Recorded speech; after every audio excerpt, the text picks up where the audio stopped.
Chiefs Kingdom, what is up? We are back. We are back with a win, 3-3. Welcome to One on One, a KC Sports Network podcast. I'm your co-host, Mike DeVito, here with 9-year NFL veteran and KC Chiefs Super Bowl champion, Jeff Allen.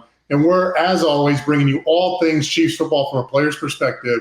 We got the win. We're back on track. It wasn't great. It wasn't pretty. First half was rough. But, Jeff, we're looking good. We needed that W. We got it handily. We finished up that second half, and now we are on and rolling. Got the Titans coming up next week. We'll talk about both games. But before we get into it, our sponsor, Cookie Society. Jeff, there we go, baby. There we go. Where do we get that merch? And then what kind of cookies you giving the offensive line this week? Because they were knocking guys so far off the ball with that great defensive line that Washington has. I sent them the scraps. I sent them the burnt cookies, bad ones, so they could be angry. That's I wanted them to be pissed off. They're like, man, Jeff sent us some messed up cookies. I'm going to go take it out on the Redskins. So it was nice to see them go out there and dominate, run the ball really well. First half wasn't pretty, but they fought the entire game. Oh, man. And you can get the merch. Merch is coming soon. We'll have a website in November for the holidays with a bunch of other stuff like candles, gift boxes, all that stuff. Oh, that's exciting. So we'll look forward to that. Check it out, cookiesite.com. Thank you to our sponsors. Yeah, Big Jeff, the offensive line looked great. I want to talk about how important because this game really makes the point salient that how important leadership is. But before we get into it, let's just talk about sort of your take on the offense from the first half to the second half. I thought the offensive line looked good basically all the way through. When you look at the test that they were playing against, I mean, that defensive line, even Coach Reed said, is one of the best in the league, if not the best. And I thought our offensive line did a fantastic job. I mean, did you have any sort of observations, takeaways, feedback from what you saw from the game? I agree. I think they played with grit. With an attitude, they persevered. The first half wasn't pretty. A lot of things weren't going their way offensively, at least.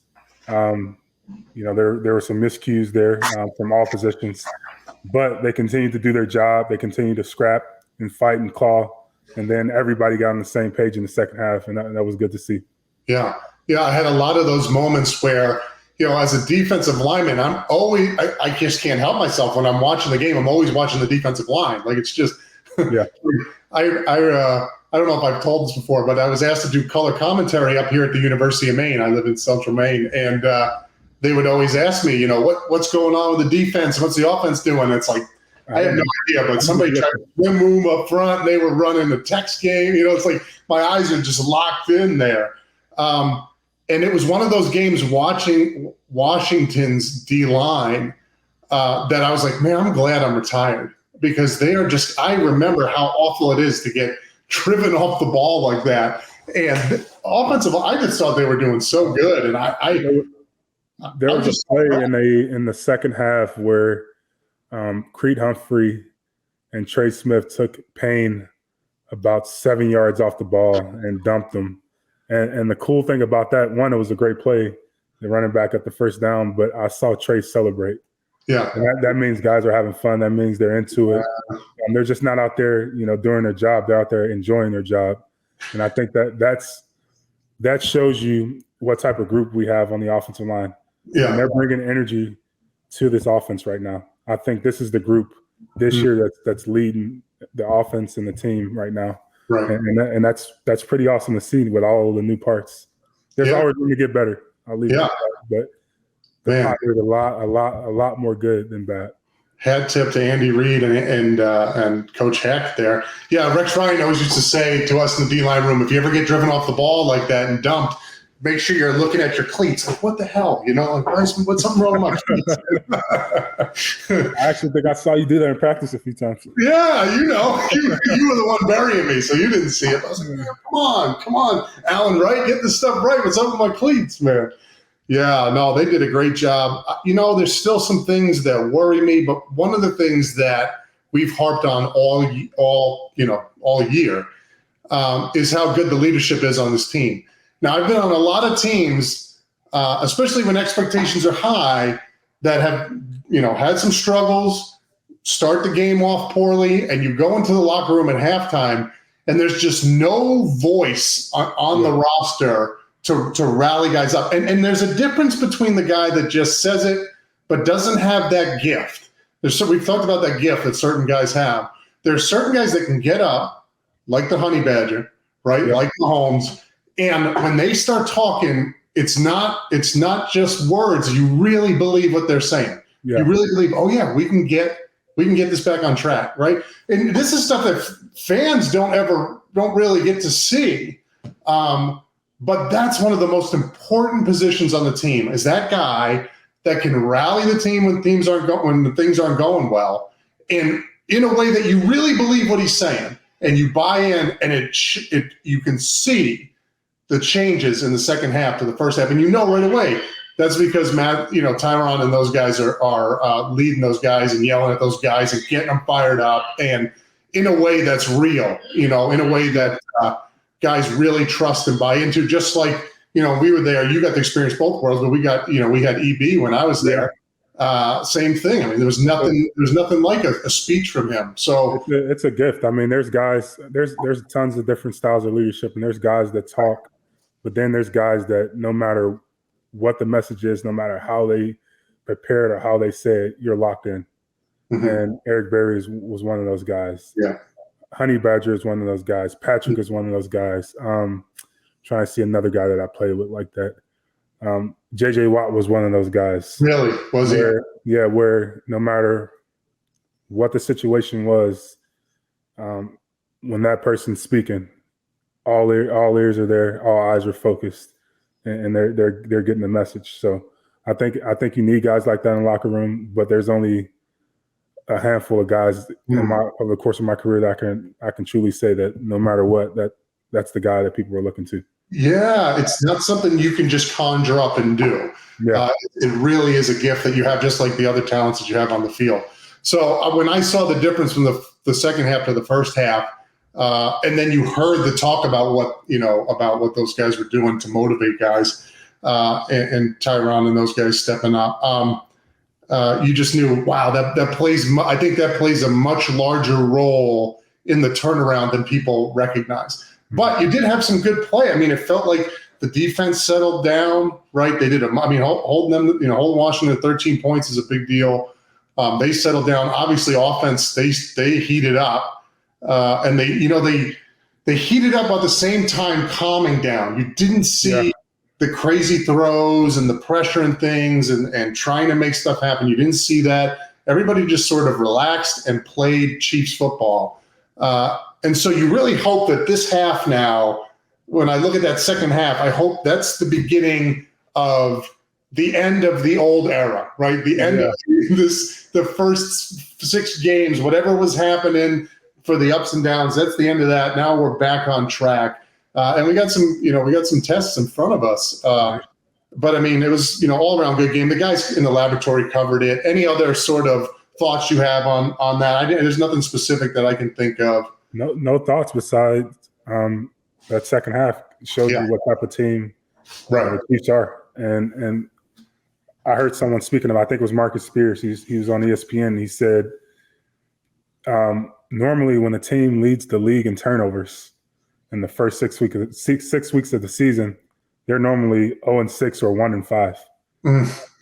The Chiefs are 3-3 right now with all the mistakes. So that tells you how special of a team they are. And not to mention, I mean, the AFC is still wide open. Yeah, you got Buffalo at 4-2, Tennessee at 4-2. Right. And then our division, Chargers at 4-2. You got the Raiders. So everything is still in front of the Chiefs as long as they do what they're supposed to do and don't turn the ball over. And I think that second half, hopefully we can carry that momentum throughout the season and play Tyler Heineke every week. But I think the defense found something there. I think they played physical. I think they played hard. And most importantly, everyone did their jobs. Yeah, so, it's amazing. There was one miscue that I saw early in the game, but outside of that, I mean, to hold a team at 13, an NFL team, that's pretty impressive. Right. And you know what's so interesting? I just thought about the turnovers and how important it is to protect the football.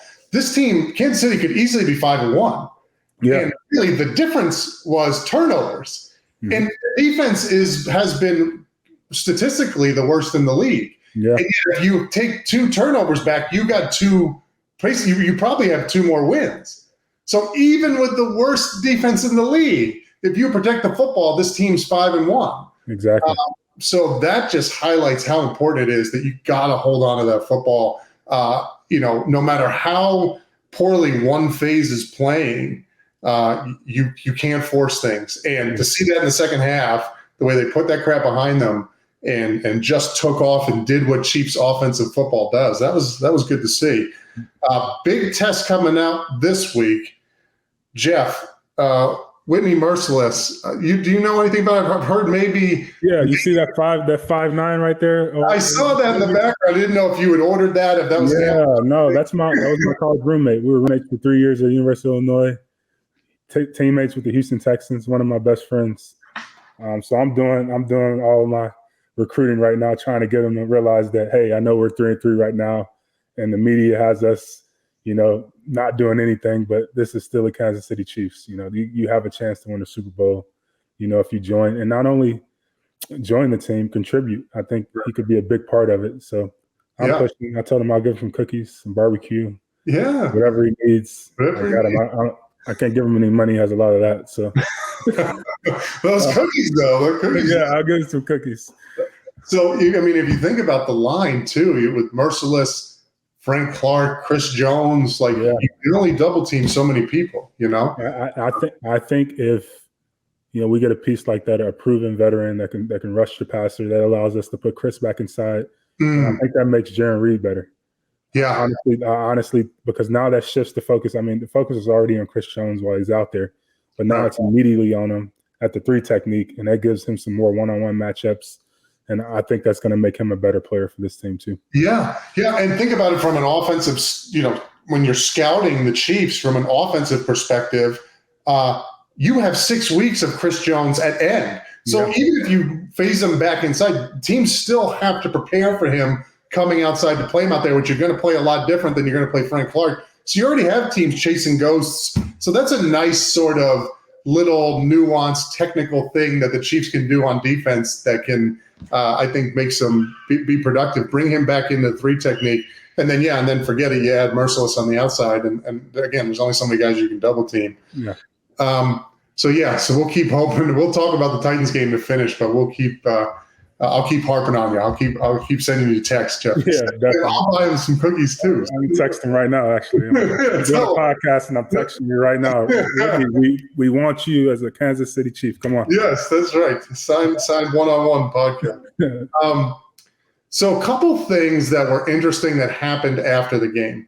One was the Honey Badger engaging with fans, different people from the media on Twitter, right? So you had some criticism of the Chiefs defense. I don't know if it was Tyron specifically or other people on the defense, but he bit back and he said, I'm not going to let them divide us. I'm not going to let the outside divide us. So I didn't know if you had any thoughts on that, theoretically, what you think of doing things like that, or do you deal with fans? And then any personal sort of stories about interacting with fans on social media. Man, I would say, listen, man, like Tyron, man, you're bigger than that. Take the high. Screw that, man. Fight back, man. I fight back. I listen.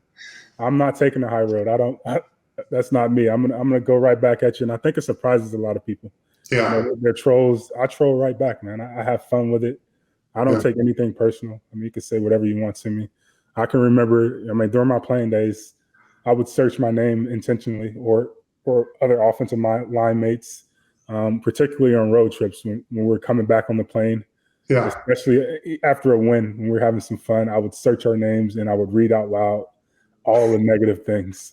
And it was so funny, man. Oh, Eric Fisher can't block a cold. Falling off the field, like all types of stuff, man. Just idiot type things that made absolutely no sense about the team.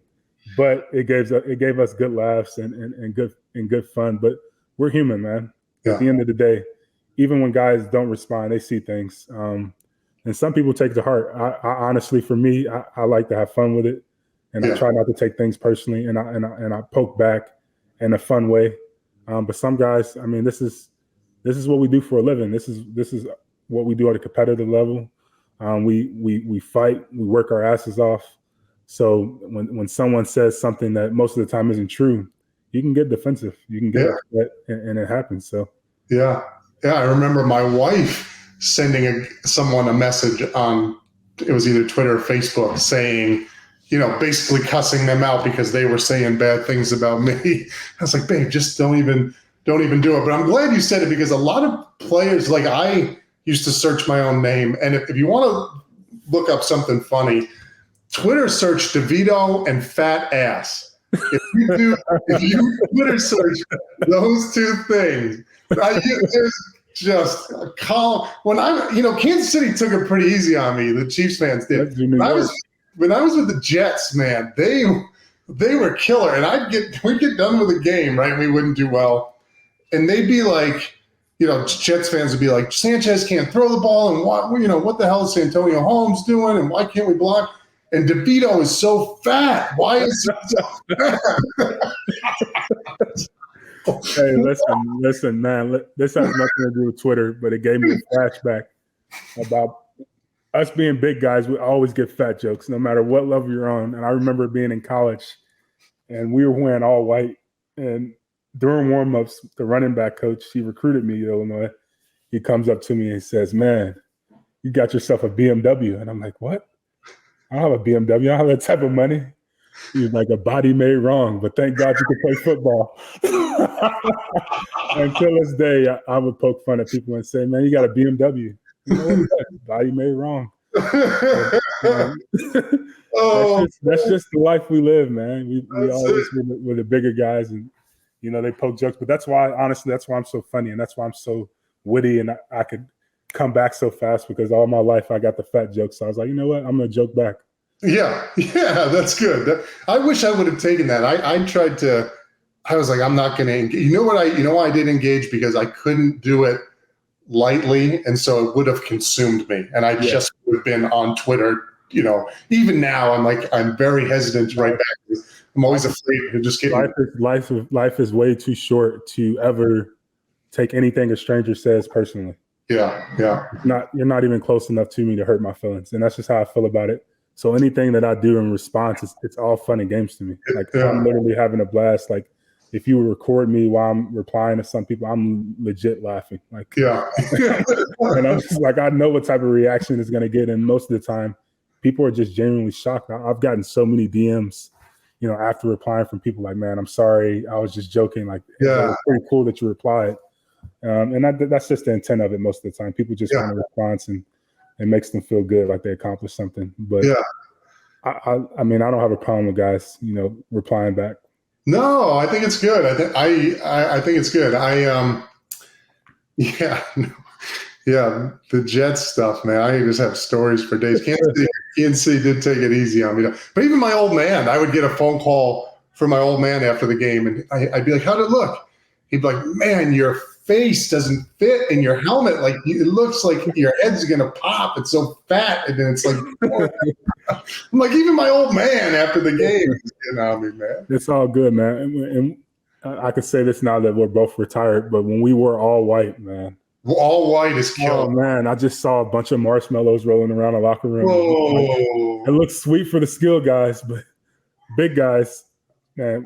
So next time you see the Chiefs or any team in the NFL with all white on, just pay attention to the O-line. You'll see like the big guys tugging at their jerseys. Oh, it's no good. Kind of look a little bit skinnier, unless you're like, a guy like Trey Smith or some of these freaks of nature that have six packs when they take their shirts off. That's good. Most of us are just bigger guys, and we got love handles and all those things. Oh, I used to have my jersey tailored, and I would have elastic. A lot of the guys had elastics on the bottom. I couldn't stand when the jersey came out from under the belt and hang down. Yeah.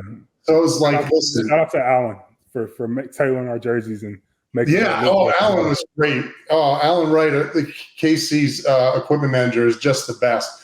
And they would, trim it and put an elastic in there. But what happened is you're running around, you get tired, you got the white on, and all of a sudden that elastic goes up like this, and just you just, your stomach just hanging out, and it stays there. And you know, there are those times we'd be in a 4-minute drill or 2-minute drill, and you're exhausted. You like this with your hands on your hip, your hands on your hips. Hands on the hip. It's all the way out. You're like, oh man, it's so I got smart. I got probably the back half of my career, like the last 4 seasons, I requested for that elastic to get taken out. So I didn't tuck my jersey in, but it was cut at the perfect length.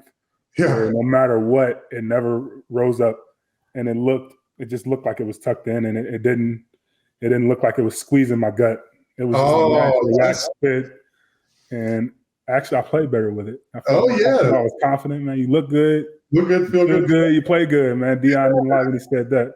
So see, I didn't get that veteranalism. I wasn't around long enough to get that, but you got to see my last game with the Jets was against the Bills in Buffalo in December or January. It was freezing. And I had white socks, white pants, white jersey, white long sleeves, and a black, like, you know, the fitted, the cap. That cover your face and everything. Yeah. I looked ridiculous. I'm going to send the picture to BJ. Maybe he could put it up right now somehow. Oh, it was awful. So there was another thing. So that was a Twitter thing. I'm with you. I think players should engage.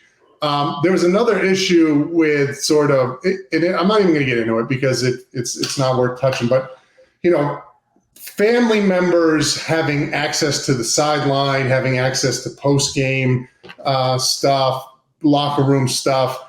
That's a difficult issue to balance as a player, and it came up this week with the Chiefs. And I have another funny story, man. So my first game, my first preseason game with the Jets, first time in a Jets uniform. I go out there and I'm playing. I told you I'm in New York. My family's from New York. They're all there. They're at the stadium. We're at home in New Jersey. Night game against the Falcons, and I'm all pumped up. They're fired up. I must have had 500 people there, and I'm playing, and we're getting in the fourth quarter. I'm playing, and I actually make a couple tackles, and I come running off the sideline, and they're so excited that I'm watching them. They're fighting. Remember, we're at home. They're Jets fans. They're fighting other Jets fans behind the bench where we are, and I go walking off the field, and I'm looking, and I see everybody fighting. And I'm looking up, I'm like, and I went to, and my cousin has a picture of me pointing. And right after I point, the coach comes over, my coach, Dan Quinn at the time, comes over, and he just shoos me out for looking at the sidelines to talk to somebody. He's like, when you get your ass back to the bench, like, don't even look up there. Like, you don't worry about what's going on up there, you don't worry about it. So I was like, oh, man. So I felt terrible, right? Because this is my first game. I'm getting yelled at. And then the game gets done, and that was in the old Jet Stadium, and they had a bubble outside, like the family and everything. Yeah, for the family to come into. And right when you walk in, there's a sign that says, no photographs, no autographs. And right past that sign, I see my family taking pictures with the other players, getting autographs from the other players. And then I look, and my mom is trying to fight my dad's new girlfriend in the bubble after the first game. They're holding them back. There's 10 people on each side trying to stop them from fighting each other. So I got all these Italians over here drunk, getting pictures and signing autographs and doing all this stuff that they shouldn't be doing. My family on the other end is fighting each other. Some of them they got arrested and could never go back into the stadium. Oh, what a day. This was game one. What a day.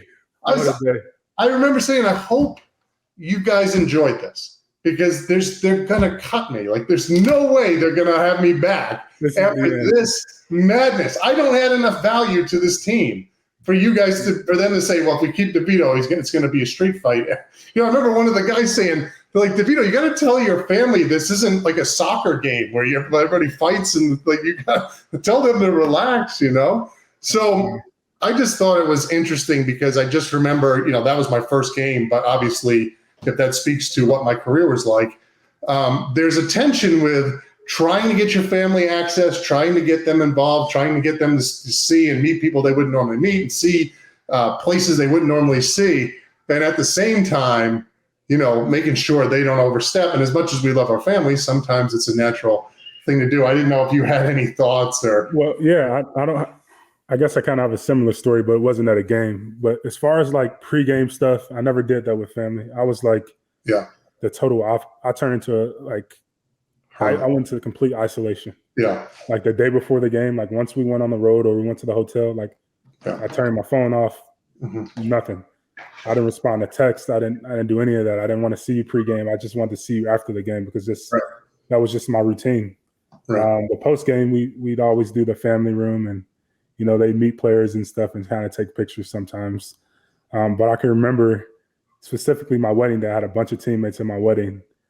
And I was like, no pictures. Like I had like a premarital meeting, like with everyone, both sides of the family. No pictures, no autograph asking, none of that. Just let them be guests, let them enjoy themselves. Right. And sure enough, the wedding kicks off. We get to the reception. And, I'm going around and we get toward the end of the night and everyone's doing a good job. And right at the end, one person asked, hey, Alex, can I get a picture? All of a sudden, it was no picture it was no line to take a picture with me and my wife. It was everyone's lined up to take a picture with Alex and some of the other guys. And I'm just like, so embarrassed. I'm like, oh man. But that's just a part of it, man. I think it's pretty cool, and you got to understand. I mean, you're seeing some of the people you looked up to, or some of these people that you root for, and you may not get the opportunity again. So, I guess I understand it in a sort. Yeah. You do definitely understand it, right? I especially coming in as an undrafted free agent, I knew nothing was guaranteed, and so I did want to get them as close. And now, remind you, my family grew up as Jets fans. I mean, we're all so that was probably even crazier because these are definitely people that they rooted for. So there were people that were watching. You had absolutely no chance. No chance. And it adds an element. It's tough as you go on. Like you're trying to balance tickets and every home game. There was this logistical aspect of things that you needed to take care of. The thing that helped is I did exactly what you did. When it was time to go, I didn't go out to dinner. When we got to the hotel, it was over. There was no talking, there was no meeting. Even if we were in San Diego and there was somebody there that I knew, I was not meeting anybody. I just needed that time to relax. But no, I just saw some of the stuff this weekend, and it reminded me of that tension. Trying to figure out the way. There's going to be some conversations had for sure. yeah, that's right. There's going to be some conversations that's had, but that's family business. So. That's family business. All right, we got the Titans game coming up this week. We got the big win. We got the Titans game. You see this team last week. They beat Buffalo. Now, Buffalo made an interesting call at the end. I kind of like it, but obviously didn't work out for them. The one thing that gets me nervous, man, with this team is like Derrick Henry already has 800 yards rushing. Yeah. Even more than that. Does he rushing touchdowns? He has almost 800 yards. He's in the lead by 280 yards, the next closest person. He's on a mission. I mean, I think he's trying to get back-to-back years with 2K. Yeah. He's on an all-time great pace. And I tweeted it yesterday, is he in a top 5 running back? He's not. I mean, I know he's not statistically or even close yet, but I think with the pace that he's on and the way he's playing, his ability, his skill, he is without a doubt a Hall of Fame, all-time great. And it's going to be a challenge. And guys can afford to miss tackles. He's going to make you miss tackles by just running you over. Yeah. But they need to make sure they're swarming to the ball. It's going to be a group effort. It's going to take the entire defense to make sure they slow this guy down. But I mean, he gets stronger as the game goes on. I've never seen anything like it. Yeah, he'll start the first quarter off with he'll have 22 yards in the first quarter, then 40 in the second. Then all of a sudden, the third and fourth quarter, he's breaking big ones. Right.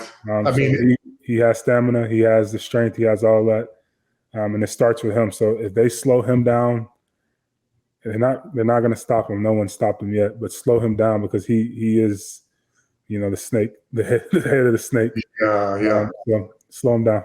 You got to slow him down. The defensive line. This is a great game to move Chris Jones back inside. Yeah. Chris for all the assets that he has, he also has great run technique. He can take on double teams well. He plays the scoop block well. He knocks guys back. This is a great time to get him inside. The defensive line has to play technique sound.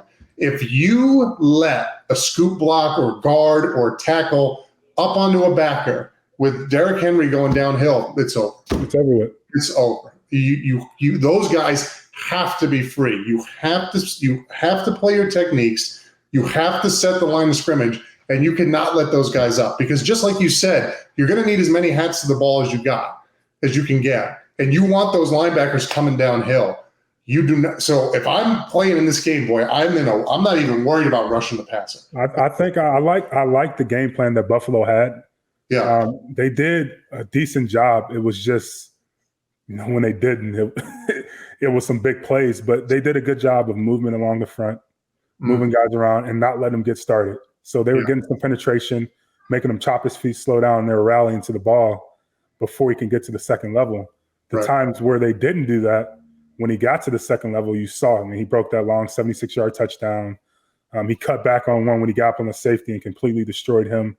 And there were a few others, and that was he probably had 7 or 8 really good carries, but those were critical carries that helped win the football game.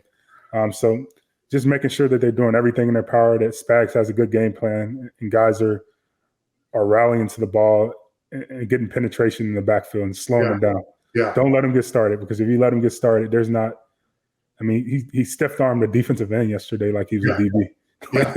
Who's going to tackle this guy?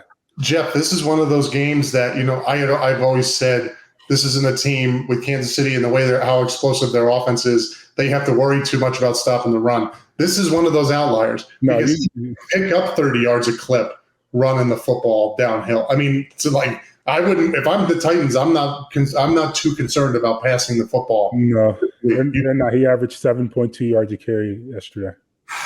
That is crazy. But he had that one big play. I think that helped. Yeah, that's right. But he's just a punishing presence, and not only that, that's what made Buffalo's defense, give up some of those bigger plays off the play action.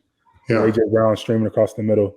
Yeah, that's going to be it's pick your poison. It's either be hesitant and flat-footed as a secondary player, as a linebacker, and let Derrick Henry come at you full speed, or you come downhill and I guess assume he's getting the ball every freaking rep. Yeah, that opens up passing lanes and other things, and it helps their offense. But I would definitely focus primarily on Derrick Henry.